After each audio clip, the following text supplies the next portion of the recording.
全てが終わるでしょう。お前やっぱり嫌いだよ。似ていますね兄に。आप सबको स्वागत है मेरे चैनल एनिमे टू एनिमे में। आज हम बात करेंगे टॉप 10 स्ट्रॉन्गेस्ट घूल इन टोक्यो घूल के बारे में। तो चलिए जानते हैं।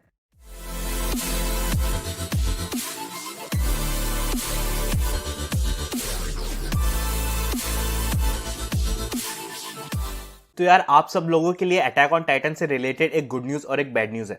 तो गुड न्यूज ये है कि अटैक ऑन टाइटन की मांगा अप्रैल 9 को एंड हो जाएगी, और बैड न्यूज ये है कि अटैक ऑन टाइटन की मांगा की एंडिंग और अटैक ऑन टाइटन एनिमे की एंडिंग दोनों ही एंडिंग अलग होंगी, और शायद तक अटैक ऑन टाइटन एनिमे पहले खत्म हो जाए अटैक ऑन टाइटन की मांगा से, क्योंकि यार अटैक ऑन टाइटन के इस सीजन में सिर्फ 16 एपिसोड हैं और अभी तक इसके 4 एपिसोड आ चुके हैं।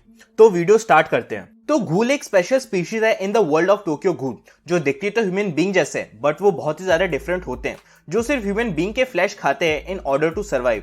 और घूल फिजिकली स्ट्रांग होते हैं एंड कैन रीजनरेट, और हर एक घूल की एक स्पेशल एबिलिटी होती है जो उनको एक्सट्रीमली डेडली बनाती है। And this deadly ability is known as kagune, जो घूल यूज करता है ड्यूरिंग कॉम्बैट सिचुएशन। और जितना ज्यादा घूल ह्यूमन बीइंग के फ्लैश को खाएगा वो उतना ज्यादा पावरफुल होता जाएगा। हाउएवर वो सिर्फ ह्यूमन बीइंग के फ्लैश को ही नहीं खाते, कुछ कुछ घूल अपने काइंड वालों को भी फ्लैश खाते हैं, एंड बिकॉज ऑफ दैट उनकी कागुएन ट्रांसफॉर्म हो जाती है इनटू काकुजिन्स, जो उनको और पावरफुल बना देती है। तो स्टार्टिंग होता है नंबर 10। तो फर्स्ट नंबर पे आती है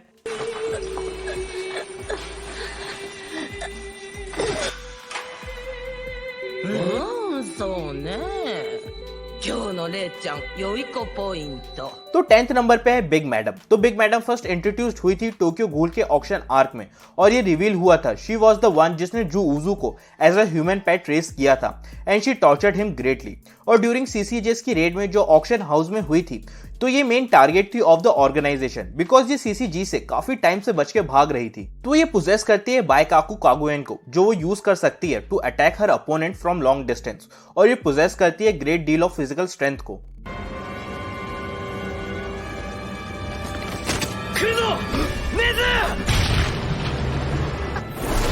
तो 9th नंबर पे है नोरो। तो नोरो एक प्रोमिनेंट मेंबर था of Aogiri tree and was also the mentor of ईटो।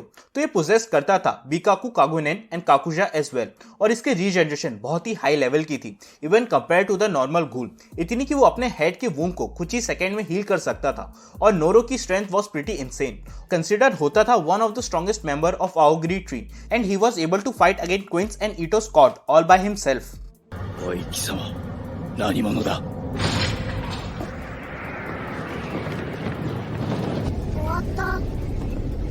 हाँ। तो 8 नंबर पे है टिटारा। तो टिटारा भी मेंबर है आओगिरी ट्री का and also one of the leader. तो आओगिरी ट्री को ज्वाइन करने से पहले ये मेंबर था चाइनीज घूल ऑर्गेनाइजेशन नोन एज चीशा लियन, और ये पोजेस करता है अननोन कागुगेन एंड कागुजा को, बट इसकी एबिलिटी वह समवॉट डिफाइंड।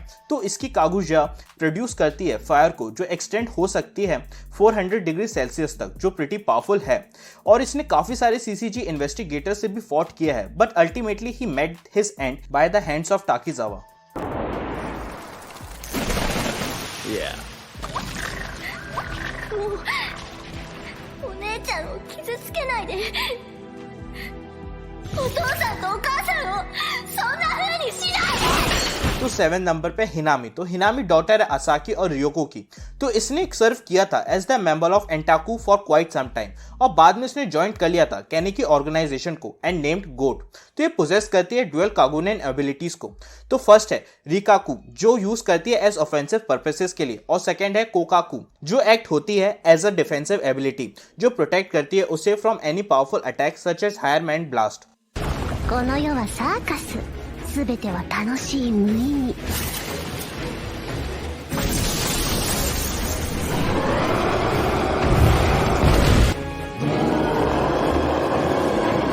तो 6 नंबर पे रोमा होइटो। तो Roma Hoito is also known as dozy mother and she was the leader of clowns. हालांकि इसकी बॉडी चाइल्ड लाइक है, बट ये एक्सट्रीमली डेंजरस हो सकती है, और एट वेरी यंग एज इसने काफी सारे घूल्स और ह्यूमन को मारा था, जिसकी वजह से इसने गेन किया था ग्रेट न्यूटोराइटी को उस टाइम पे। तो रोमा काफी टाइम से घूल सीरीज में है, बट उसके बारे में ज्यादा कुछ रिवील नहीं हुआ है, और रोमा ही थी जिसने शिन्योशी से फॉट किया था।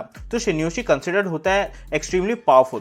तो ये कागुनेन और कागुजा दोनों पोजेस करती है विच शी कुड डिटैच, और लेटर सीरीज में इसको मच हायर रैंक भी मिल जाता है बाय सीसीजीज।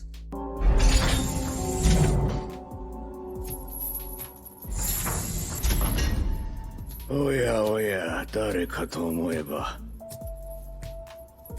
久しぶりじゃ。 तो 5th नंबर पे डेनाटो पॉपलिया। तो डेनाटो पॉपलिया ने वंस सर्व किया था एज प्रीस्ट, जो ऑर्फनेज रन करता था and secretly ate the kids there which lead him getting caught by the CCGs. और वो कॉकलिया में प्रिजनर था, बट वो वहां से एस्केप कर जाता है during the 3rd cochlea red, और वो पोजेस करता है कोकाकू टाइप कागुनेन को दैट कैन बी डिटैच, और ये एक्सट्रीमली डेंजरस हो सकता है। और ये इनक्रेडिबली फास्ट मूव करता है और पोजेस करता है इनसेन स्ट्रेंथ को which he can decapitate someone with ease. 抑えきれない。そうか、おめえがエトのやつ憎い演出してく तो 4th नंबर पे साइडू टकीजवा। तो टकीजवा फॉर्मर सीसीजी का इन्वेस्टिगेटर रहता है और लेटर टर्न हो जाता है इनटू आउट, जो उसको लीड करता है टू जॉइन आओग्री ट्री। हालांकि वो घूल नहीं रहता फ्रॉम द बर्ड, बट वो बहुत पावरफुल था और वो स्ट्रॉन्गेस्ट मेंबर था आओग्री ट्री का। तो वो इतना पावरफुल था कि वो किसी भी हाई रैंक इन्वेस्टिगेटर को ब्लिंक ऑफ एन आई में मार सकता था, और वो एक्सट्रीमली फास्ट मूव करता था और पोजेस करता था इंसेंट रीजनरेशन एबिलिटी को। तो इसने बहुत आराम से टिटारो को ओवरपावर कर दिया था while defeating numerous of the CCGs at the same time. 命とは罪を犯し続けるもの。命とは悪そのもの。そして君たちも。 तो 3rd नंबर पे यूशिमुरा। तो यूशिमुरा फादर है ईटो का और मैनेजर है एंटियाकू का। तो he was known as one eyed owl to CCG और कंसिडर होता था वन ऑफ द ग्रेटेस्ट 4। तो ये पोजेस करता है कागुनेन और कागुजा को, जिसके ऊपर इसका बहुत अच्छा कंट्रोल है। तो ये एक्सट्रीमली पावरफुल था as he defeated many strong investigator in the past, और इसने काफी सारे घूल्स को भी खाया था, जिसकी वजह से इसकी स्ट्रेंथ किसी और लेवल की थी। और इसने 2 स्पेशल क्लासेस से भी फाइट किया था, नेम यूकिनोर और इवाओ, जिनकी फिजिकल एबिलिटीज हाईलाइटेड थी बिकॉज ऑफ अराटा।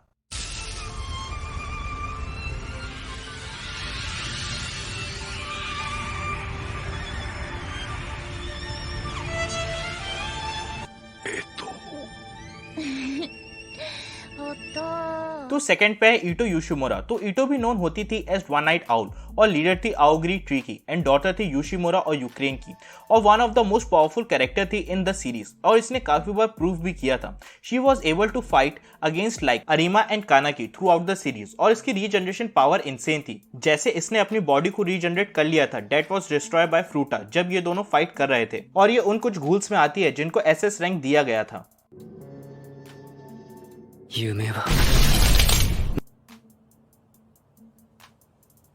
ごちゃごちゃうるせ तो फर्स्ट नंबर पे इस सीरीज का मेन प्रोटैगनिस्ट केन कनाकी। तो कनाकी एक टाइम पे ह्यूमन हुआ करता था, लेकिन turn into a ghoul through an operation जो उसके डॉक्टर ने उस पे किया था। विद दिस कनाकी ने गेन किया था ग्रेट फिजिकल स्ट्रेंथ, एंडोरेंस और रीजनरेशन एबिलिटी को, जो कंसिडर्ड होती थी टू बी यूनिक, और ये पोजेस करता है मल्टीपल कागुनेंस को, जो बहुत ही फ्यू घूल अचीव कर पाए हैं, और कनाकी के पास कंट्रोल है each on every one of them, और इसने काफी सारे स्ट्रॉन्गेस्ट ओपोनेंट से भी फॉट किया है and has stopped every single one of them. जो स्ट्रेंथ कनाकी पोजेस करता है इसको one of the strongest character बनाती है इन द सीरीज। तो यार इसी के साथ मैं आज की वीडियो यहीं एंड करता हूं। तो अगर आपको लगता है कि मैंने कुछ मिस किया है तो मुझे नीचे कमेंट करके बताओ, और लाइक करो इस वीडियो को, शेयर करो, सब्सक्राइब करो मेरे चैनल को। With this, thank you.